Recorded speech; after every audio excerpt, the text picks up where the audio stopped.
Welcome back guys, GTS Garage. A little bit of an early start this morning, so it is now 7:32 on Saturday, and I have a funny feeling it's about the 5th of May. So it is an early start, and that is because I would like to crack on with a fair amount of the project bike today. So today the plan is to fit the exhaust, finish the electrics, and fix that front wheel. We'll see how that goes. The only way I can actually get it up on jack stands is by taking the exhaust off, because there's nowhere to put a jack underneath. So I can get it up, then I can put the jack stands underneath, then I can lower there and remove the jack, and that kind of gives me a nice solid base to work from. I can then take the front wheel off, and then I can take a look at what the brakes are doing, because they're not working. I can't believe there's still air in the system. Again, can't believe there's still air in the system. So there's something else going on there. Until I get the front wheel off, I'm not going to know what that is. So that is the plan for today. The plan was also to do the pan this weekend, which I'm going to do. But what I want to do is make sure that this one is MOT ready before I start on that one, in case I run into problems with that one. If I run into problems with that one, I don't want to be without a bike. So that's kind of pushing me to get this one done prior to starting any major job on that one. And the slave clutch cylinder is a major job on that one. So that one, if you were to take it to a garage, would be about £1,000. So they would take the engine out, and that's why it's £1,000.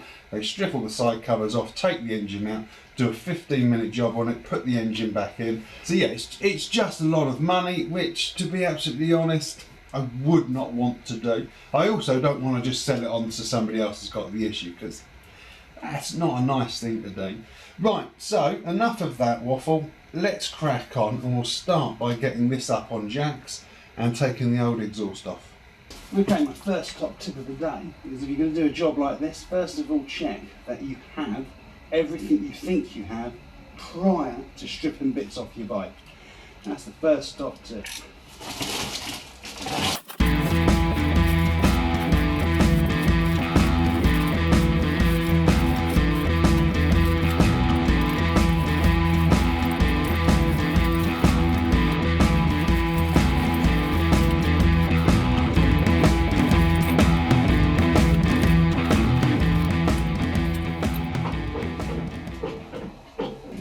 Everything goes in here as a 13, so I have all the tools that I need to do it.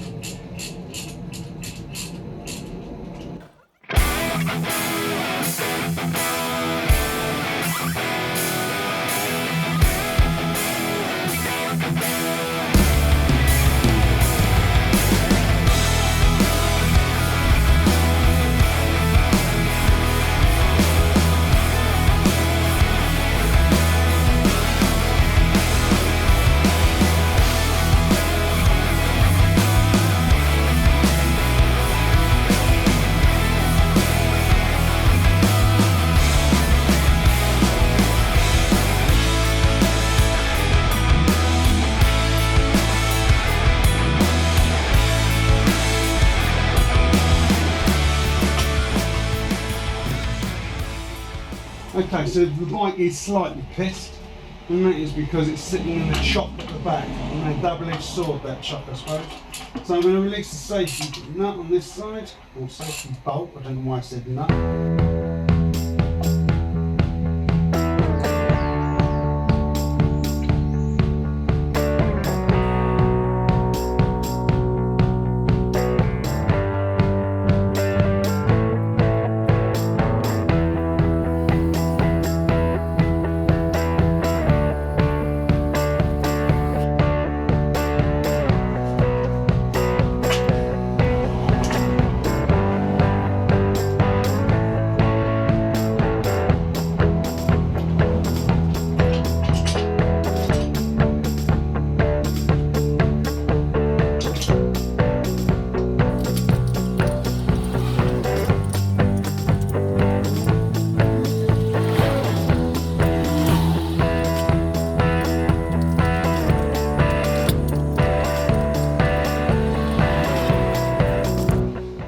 Okay, because we're going to put a big object there, that's now going to be a floodlight on top of the main light, and we're going to encompass that like that as we did before. But what we need is to beef this up a little bit because it's carrying more weight. So the first thing we need to do is actually get this off and put a bracket on the inside. Okay guys, the bracket is now in place, and that is going to beef that part up, and that's because this is a little bit heavier, this is also a little bit larger, and the bolt is a little bit larger, so it needs a little bit more beef than just this old this server room door thing. So it will look like that, and that will look like that. I hope you see that. And then this will be flooded and controlled by one of those switches at the front. Bloody electrics! I hate bloody electrics, but from the switch that I have here, I'll focus it. That is a go. There you go. So that's a flood, which it does. It floods, and good. Fantastic. That is quite dry. Okay, switch panel is now wired in. So if that should now be, yep. Okay, so that's a full flood, and these are the spotlights backwards and forwards, and all three. How bright do you want to go? Okay guys, last job of the day, which is the exhaust. Let's hope I don't find difficulty in this. Yeah, maybe I should have done it first, but I couldn't do it first without everything else, so I am where I am. How hard can I put an exhaust on be? It's going to be easy. So let's crack on.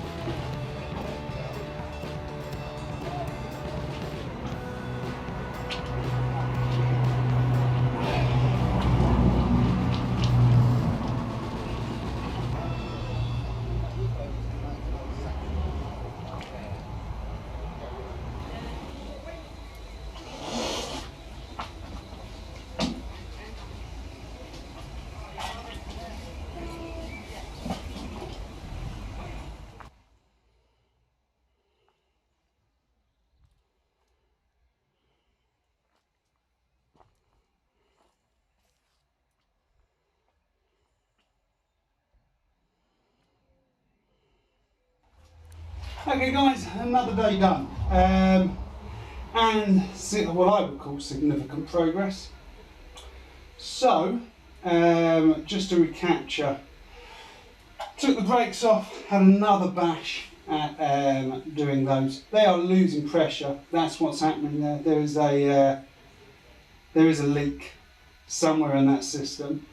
It's obviously not evident, and obviously not enough to spill brake fluid. I want to say that is brake fluid there. But I don't think it's out the cap, I think that's just spillage, and I shall pick that up in a second. So I think it's leaking. I think that's the issue. So I'm going to go through and do all the caliper bolts and the pins on each of the calipers and see if I can find out where that is. It is a slow loss of pressure. So she builds pressure and she acts like she's working, but you give it 5 or 10 minutes and that pressure dissipates. And I suppose that's what it is meant to do. But then it takes an age to pump the pressure back up within the system. Slow leak? I don't know. I think more likely that is what I'm looking at. I've just not noticed any brake fluid, and I've not noticed a leak in brake fluid either, which is strange, but I'll get to the bottom of that one. So front wheel came off today, got the permanently fitted the front mudguard and the rack for the front mudguard. That is now done. Wired up all the lights. This is going to blind you, and apologies, but that's my flood, and they're my 2 side lights and my flood, which I think are fantastic. Okay, so that's that. The wiring is done. I need to permanently fit the wiring in. As you can see, it's still on my control panel. Now it's going to be mounted on the front. So I've still got to come up with a way of mounting that to the tank cover, which I will do. But proof of concept, it works. So it will now just be making a tidy job of that. Exhaust is on. Just need to make sure, settle it down, run it a few times, make sure I'm happy, and then I shall not tighten everything up. Everything is tight now, but just go through that process, make sure nothing's vibrating loose, and keep on top of that. That is then done, and I think, guys, that is about it. I just need to sort the brakes out. That is my only task, and run her up properly. So she's on charge at the moment, and the reason she's on charge is there isn't enough battery in there to kick her alive, which is a bit disappointing. But I've had the pan on charge, so I either need to make another charger or build. I need to buy another charger, or I need to plan a little bit better, whichever one. So that is it done. Floodlight is now at the front, all switched in. Front mudguard is on with the rack on, all done, plumbed in, secure, thread locked, the whole works. I just now need to do 1 or 2 tweaks to the front exhaust. The back is fine, so few tweaks to the front exhaust, let it settle, tighten up, make sure, nip it up over the next couple of days, make sure it's good. And I need to mount the switch panel onto the front of the bike, and I think then it's just a case of putting the bags on, getting the cosmetic side of things up, and then I am done. I'm ready for a MOT, which I cannot wait for, because I really am looking forward to riding this. You take it easy, guys. I shall see you later. I'm not quite sure how much I videoed actually in this one. I did put it on for parts, but I've got to be honest, I did put it on quite a lot, and that's just basically because I just want to knuckle down and get stuff done rather than worrying about camera angles. But I hope you get I hope there's enough in the video to show you the progress. You take it easy, ride safe, and I shall see you out on the road someday.